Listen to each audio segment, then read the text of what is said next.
Hey folks, welcome back to the channel. Happy Catty Crypto here. So, I think this video is well overdue because we're coming into those closing days now, and the estimated date is the 26th, which is this Friday, as a lot of you know, but it's an estimated date, and there's a lot of people, and even in my own Telegram group, are saying there's going to be huge pumps on Friday. People aren't going to believe it.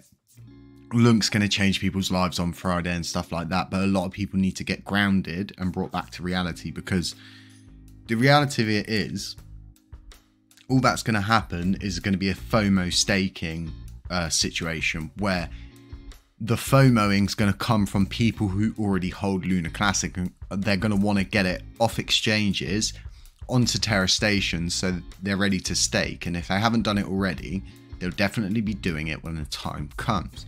Now, will that create a lot of volume? Yes, it could. Will that lead to a pump? Not indefinitely. So, what you need to remember is, once you stake your coins, right, it's not like you're going to get loads of rewards, are you, straight away? You need to wait. These rewards build up over time, and when the system, like I keep saying to people, gets the pipe ripped out of the gears so it can all start flowing again, all the utility and things like that can take a breather. I mean, the person who created LunarPunks himself is waiting for the 26th so he can activate the smart contracts again on the staking for his NFTs. And I myself own 2 LunarPunks now, which I'm really excited to stake because I can stake them through my Terra Station wallet. And not only am I gaining, but the system's benefiting.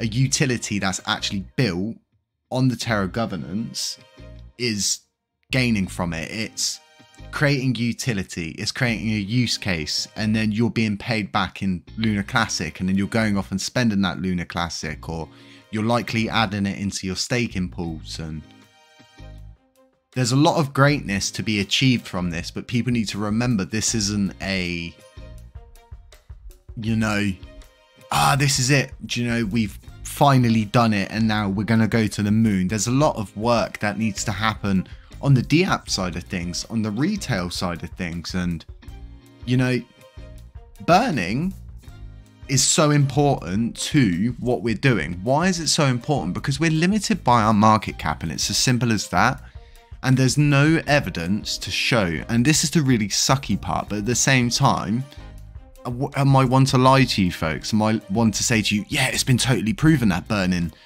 you know, raises the price of a coin? Because people have been burning Shiba Inu coins for quite some time now, and there's always that question that goes around. If we're burning so many coins, why doesn't the price go up? And it's just, if you bring enough utility to a coin, right, there won't be enough coins to go around. And it's as simple as that. And there's so much on-chain utility currently that is frozen, you know, frozen in time, stuck in this limbo, can't do anything, can't utilize none of the tools on the system because it all leads back to staking.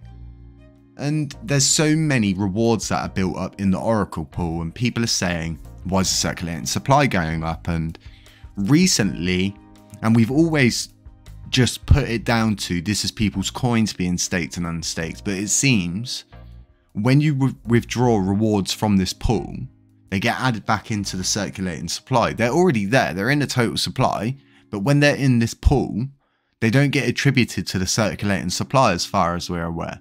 So when people make withdrawals, which is quite frequently, I know Orion Money make their withdrawals every 3 days as far as I'm aware. So every 3 days, Orion Money are like, I think they're adding around, I think it's 15 million LUNACLASSIC coins they're getting every 3 days, which is a considerable amount of money.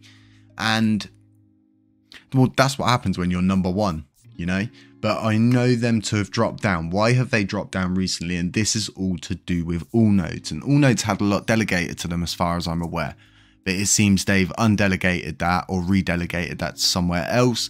As to why they did it, it's not down to me. I really like Allnodes. I support what they do. And a lot of people are saying to me, Jay, who should I stake with in the meantime? And I would just say someone like Allnodes is definitely trusted. I mean, they sell and provide nodes to lots of people. I'm going to be getting my node from them, and you know, it's kind of, when you stake with us, you're not only earning rewards, you're helping us burn LUNACLASSIC, you're helping us create a utility, a use case inside the system. And we have got these 2 web browser based games that are coming out, and as to when it's likely going to be after we create our node, we've got that running smoothly, then we'll look forward, because we like to deal with things in hand. And you know, it's all about not overstretching yourself, not trying to provide too much for people, and just properly focusing on one thing at a time. I watch a guy who does restoration, and I find these restoration people have a habit for not finishing projects and then getting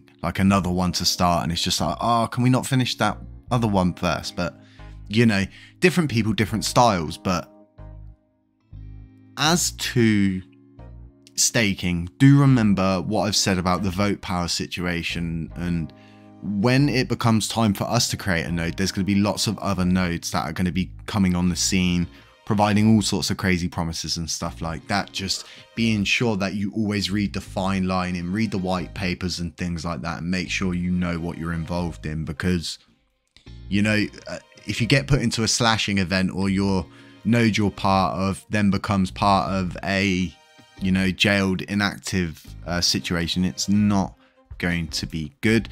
You've got MCF on here. MCF was one of the first validators to actually support the overall movement itself, and they came out as soon as they were able to, pretty much. So hats off to MCF. They're really big hats off to them. I've got a lot of love for them, and they barely know me, but I know so much about them just because working with Vegas and then working with them to ensure that any information that they were giving us wouldn't lead back to them, because at that time people didn't know where TFL stood. We didn't know if TFL was ready to sabotage this, or so all is well. 66% looks like it's going to be reached. There's a lot of people saying it's not going to and stuff like that, but it looks like the last time I checked it's around 52%. Should be more now. And yeah, we're definitely past the blockchain Hulk situation, I think, as far as I'm aware. So it just looks like it's all going to go smoothly. But remember, it's an estimated date, okay, folks? It might not happen on Friday. It might happen on Saturday. You might wake up Thursday and someone messages you going, I just staked my coins. I just staked my coins. So, you know, I keep trying it all the time, and it's normally a 7.7 day epoch, and you know,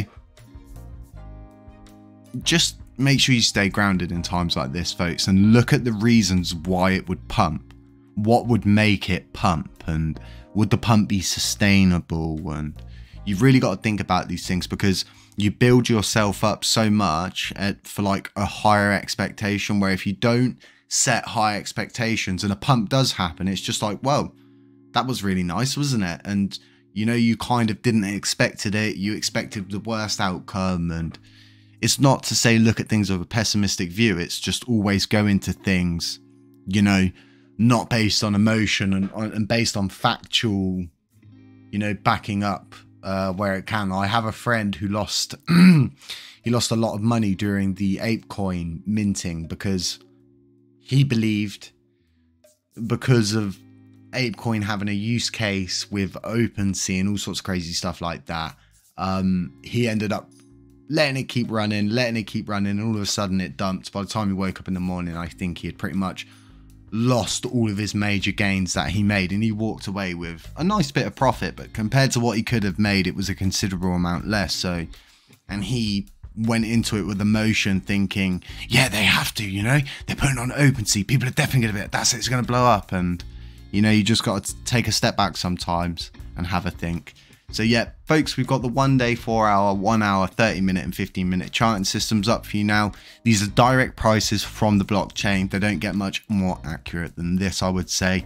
This will get better over the course of a few weeks, folks. We're just so busy dealing with other projects, these 2 games, another app that I'm working on. We're working on the node, and yeah, just trying to keep up to date really with everything. There's a lot of leaks, a lot of people that take stuff out of context, so always be careful where you're getting your information from, and just stay safe out there, folks. None of this is ever financial advice, and if you haven't subscribed here, consider subscribing.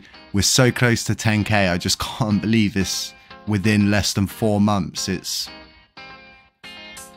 you folks grace me with your presence daily, and I feel so blessed to be in the position that I'm in and have the trust that I have with you folks. So have a really nice Tuesday wherever you're at.